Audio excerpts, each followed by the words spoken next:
the bar, yeah, we raising the bar. What to do with the business is word on the street. Chris is known to handle it. Get your mind right. Let me talk to you. Welcome to the Up to Par podcast. This is your boy, Chris Moore. I'm in the building. And let me tell you something. Make sure you like, make sure you subscribe, make sure you do all those things. Help us grow this channel as we grow the game of golf. Black women are dope, first and foremost, and they do dope things. Not just in moments, but in the work that nobody sees. It takes discipline. It takes consistency. It's the way y'all show up, and it's the way, even when the spotlight isn't there, y'all still show up. And in a game like golf, where it's just you, your thoughts, and your next move, that kind of presence matters even more. So today, on the tee, straight up from the A, went to Missouri, back in the A, now navigating life as a pro golfer. I got my cousin, my girl in the building, Keagan Dunn. Welcome to Up to Par. How you doing? What's up? Feeling all right. Thank you for having me. Absolutely. And you just left the gym, got your workout in. What kind of workout you got going on? You trying to get more power on the drive, or what's happening? Well, today I just really focused on every time, honestly, I focus on everything. I do a lot of variants. I kind of do whatever I want. You know, I can do handstands, I can do squats, I can do abs. I really want an 8-pack. So that's something that's really important to me. A lot of arm work. But just kind of getting back into it, keeping the frame, feeling good. I would say this is like a launch off day for me. So yeah. But I will say that my body does like to work out. Like it reacts to it immediately. Well, if you need some inspiration, don't look to me. But if you go on IG, look up Jade Cargill. She got she's a wrestler. She got like a 10-pack. She it looked like somebody drew her body, but she's dope. I know you got hella inspiration. But before we go into the interview, real quick, I got a few questions for you just to get to know you a little bit more. Okay, bet. If you're walking up to the tee box and you could play any song, this is your song. What walk-up song are you blasting on the speakers? My immediate thought goes to Sexy Red. Have you heard the song Looking for the Hose? Yes, of course I have. Probably that, or Sheck West. Live Sheck West, and I'm dying Sheck West. Probably that. Okay. Give me your favorite club that's in your bag and why. Driver. Because I feel powerful with it. Driver or a wedge. I feel like I'm really good with my wedges, like on the dot. It's like knocking something down like a hunter. Mm-hmm. Or driver because it's like powerful. I like authority and dominance. So okay, I see you. And another question. So Rory McIlroy or whoever wins the Masters, the next year they have a dinner at Augusta National.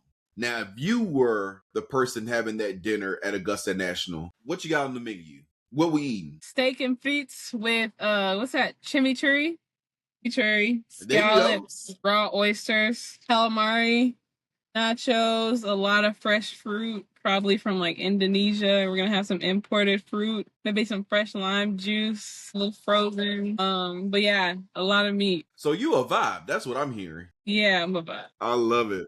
Let's just go ahead and get into it. Who introduced you to the game of golf, and what did they see in you so early to get you into golf?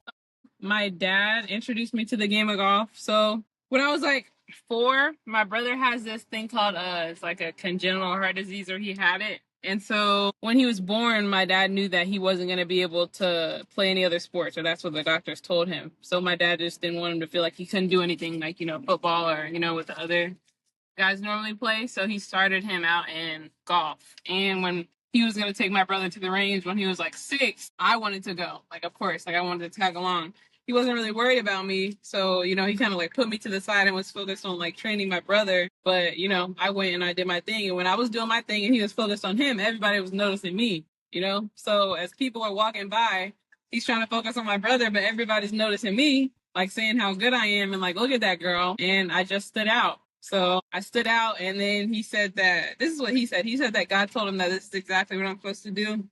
And I guess raised me up in it. So that's when it started. I played junior tournaments. I won the junior masters. I was really, really good when I was younger, like really, really good. Like I just won everything. I hated practicing, and I really didn't care about it. I could suck at practicing and win everything that I did because I had a goal. So yeah. So I was really good when I was younger. Honestly, didn't like the way that I grew up playing golf. It was kind of traumatizing with my dad, with just feeling like that's all that I was. So I had like a few bad Yeah. years in there, but I played in high school.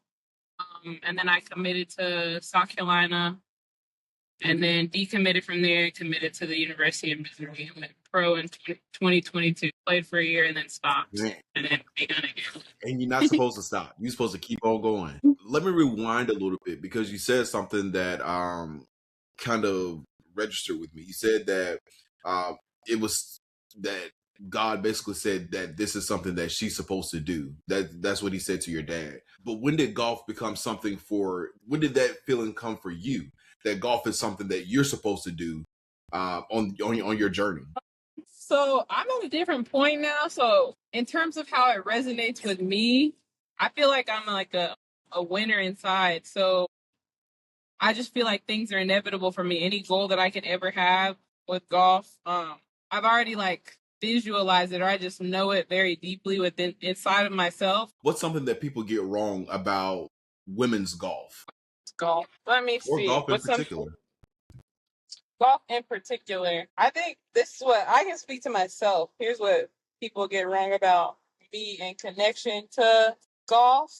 Or at least one thing that I don't like is that people tend to see golf as like or even golfers tend to see golf as a non-athletic sport. Like you go out there, like you look at it like a basketball court, like people are talking trash, people are like being athletes, people don't cheer for the other side. And then like as a golfer, or at least one problem that I have is that like you hit a good shot, the girls will say, "Oh my god, good shot," and it's like we're all enemies. So one thing that I don't like about golf is that there's not that enemy like trash talk. Like, have you ever hit a bad shot?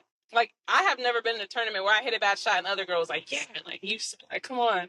Like, it's not that or that vengeance aspect to it. So that's one thing that I don't like, but I'm willing to change it. Man, you gonna have you some enemies on your hand. You can handle that? I can handle it. Yeah, I can handle anything. Yeah. 100%. Was there So ever a that's one thing moment? I really want to change that. Like somebody hits a bad shot. Like when somebody hits a bad shot now, I have to hold it in my lap or something, or just like respect it. Like it's okay. I don't want to be like that. I want to be like, yeah, like that sucks. You want that competition. You want that smoke. Yes, exactly. I feel you. Was there ever a time during your golf journey where you felt like you didn't really belong? Belong. Can you reframe the question? What do you mean by belong? Because like I can think of So like because you are skin color, yeah, because team. you're a black woman and then the way you show up, you don't show up as, like a typical, you know what I mean? Like you have this vibe about you, you're outgoing, you got the purple hair going, so people could probably look at you a different way, judging you off the appearance, not even realizing you just a dope person.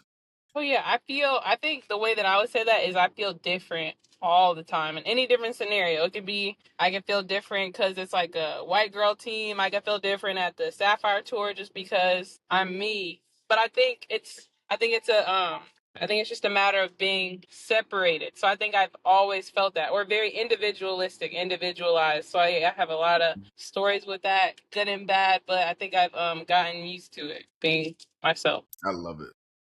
I love it. And it just shows that you're confident in who you are. It shows that, you're built for this. Like we just talked about how you want that smoke. Clearly you're built for all kind of challenges. But even speaking about challenges, what are some of the challenges that you've had to endure as a pro, even now? Any challenges that you're going through? So, and I told you I stopped playing in 2023. I said 2022, but it was 2023. So it was like my first year pro. I went to Q school, and then like after the first day, I just stopped. I shot like 76 the first day, and I feel like I could have went. I know I could have went like 600 in the course, but I just stopped. There's a lot that I was going through, and I just stopped playing for like a year, 2 years. But basically, I would say that finding myself has been something that I've been looking for. So I stopped playing, and if you remember what I said or hinted to, was that like all of my life, pretty much up to 2023, golf was like all that I was. Like Right. when you go places, like I'm sure when Jay-Z was talking about how when he goes to his family dinners, he's not like the nephew, he's like the guy. Like, he's Jay-Z, just like you see him. Like, so Yeah. there's just that aspect of just being that title or being loved and liked for that, or even just liking myself or loving myself, or just knowing myself for that. And that was seen in like my time, like spending 10 hours a day out there, like knowing nothing of who I am other than just being a golfer, just being a black golfer, just being this. And for me, that didn't work because I like to do all types of stuff.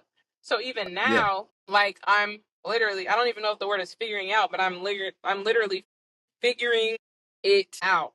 Like, finding myself outside of golf has been pretty much my main focus because I want a variety of things. I want to play the drums. I want to feel good. I want to maybe do nothing sometimes. I want to maybe do something sometimes. So I think exploring everything that I am outside of Kobe Bryant is one of my focuses. That's so dope that you said that, because that was actually going to be my question. Who do you see yourself becoming even now, just outside of golf? And it feels like you're on that journey. And I can tell you from experience, I turned 40 this year. This is going to be an exciting journey for you because you're going to learn so much about yourself. And then when you learn those things about yourself, you're going to feel so accomplished. Yeah.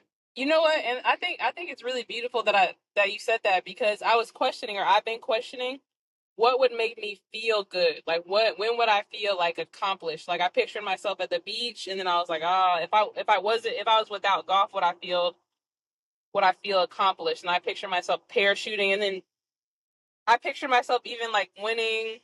What is it? It's like the women's masters that they have now. I think Roseanne won it one year, and Lydia Ko. Mm-hmm. It's not the masters, but yeah, it's something like that. I pictured myself winning that years ago, like 2 years ago, and I felt everything, and I saw everybody, and I saw that wasn't all that life was about, and that's all that my time was going to, and that wasn't going to fulfill me inside. So even now, when I picture certain things, I haven't really pictured fulfillment yet. So I think that's what I'm looking for, because it seems like it's more inside instead of outside. And I'm going to say one thing about it. So one of the things that I want to do very soon is go to Bali, like travel there. Have you heard of Bali National Golf Course? Okay. It's a really cool course there. So that's one of the things that I see for myself in terms of golf there. But in general, when I pictured myself having something that I wanted, I still felt incomplete. So what I'm learning is that, or what somebody said to me is that,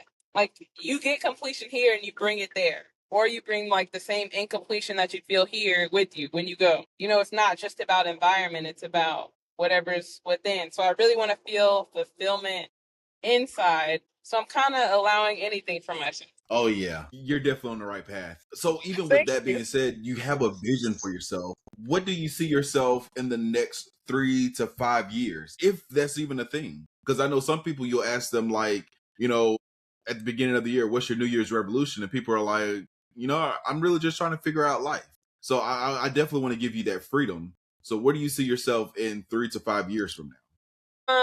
Okay. Have you watched Game of Thrones? I have not. I apologize. Okay, it's okay. It's okay. Maybe somebody watching has. So I've been watching that lately, and there's this girl named Arya Stark. She's been through so many things on her journey, and basically every time somebody asks her who she is for a certain amount of time, she would say, "Nobody. I'm nobody. I'm nobody. I'm nobody. I'm nobody." And she was like acting for a certain amount of time, like just presenting herself as nobody, like trying to go in that box. And then she realized, like, she just basically realized who she was and that she had to stop saying that. And she went through this entire journey just to figure out that she was exactly who she knew she was. So in terms of the next 3 to 5 years, I can tell you what would feel good to me. I really want to travel, be in Indonesia. Content creation is a really big deal for me. You follow me on social media. I don't know if you know, but I don't know if I care what I post, but I know that I'm important. So it has to matter. It has to matter. Just like if Michael Jackson took a video of himself talking 3 years later, it matters. So that's why I post whatever I want, whenever I want, because I just know I'm her and it matters. So 3 to 5 years, I want freedom, content creation, authenticity, live streaming, winning. I want to have a lot of winning records under my belt, whether that's with mini tours, with golf, like the WAPT Tour, Sapphire Tour. Considering going to Q School this year again. So I want to feel good. I want to feel free, and I want to explore everything. Yeah, I just want to feel good in my mind. I think everything will come with that. The funny thing, Keagan, is when I introduced myself to you at the Sapphire tournament, and I told you, "Hey, I'm gonna follow you on socials and everything," and you said, "Yeah, cool, but just know, I post whatever I want. I'm gonna do what I want. I'm gonna say what I gotta say." And I said, "You know what? You're my kind of person because my pet peeve right now are the people who like posting close friends, but they just be posting like stuff that you could have put on your regular page. Like, what is happening here? Like, you don't have to post no picture of you and your close friends like having a drink. Like, whatever. You're saying you can show it to the world. You can show it to the world. Ain't nobody gonna judge you. You grown. You all right? Yeah, I feel that. I feel that. I definitely feel that. Yeah, I feel that. So somebody that I've been looking up to, I Show Speed, the streamer. Yes. Okay, I really, really like him. Sometimes I feel like I know everything that's going to happen, or I just have good feelings with certain things. And so I just know things are on the way, but I would like to be more specific. I am going to get more specific with like the things that I want so that I can answer that question. Because while I am just kind of thrown up in the air like a balloon, trusting and knowing that every single thing is working and I know like everything is coming to me that I want, even if I don't have the specific words for it right now, I want to still be more specific with that and be able to say this, and this, so that in that time period, you can see and you're going to see. Absolutely. Keagan, do you have any projects or tournaments coming up in the next few months that people can support you? Also drop your socials, let them know where they can find you. Yep. So, Sapphire Tour has a tournament on May 30th in Colorado. I was just thinking about that this morning. So I think the Sapphire Tour May 30th, and then the WAPT Tour, whatever their next tournament is, it might be like early June, maybe June 3rd or something. The WAPT Tour. So those two tours you can definitely see me in. And then look out for me in Q School in August. And my social media is Camp Keagan, CAMP.KEAGAN. So that's Instagram. TikTok is the same thing. YouTube is like Keagan Dunn something. You can find me. So yeah. Basically, Keagan said, Google me, okay? Exactly. Look me up. You'll find me. There you go. Keagan, Yeah. I appreciate you jumping on with me. I told you we was going to make this happen, and we're definitely going to make sure we do this again before August because we need to get a follow-up and of a sneak preview of what's coming for you in the future when you go to Q School. So definitely appreciate you jumping on with me. Make sure everyone that is listening, make sure you all follow. Make sure you all subscribe. Help us grow this channel. Help us grow the game of golf. And the way that we're growing the game of golf is by talking to dope people like Keagan Dunn. And I appreciate you all for jumping on with me, and we'll holler at you. At the bar, yeah, we raising them bar.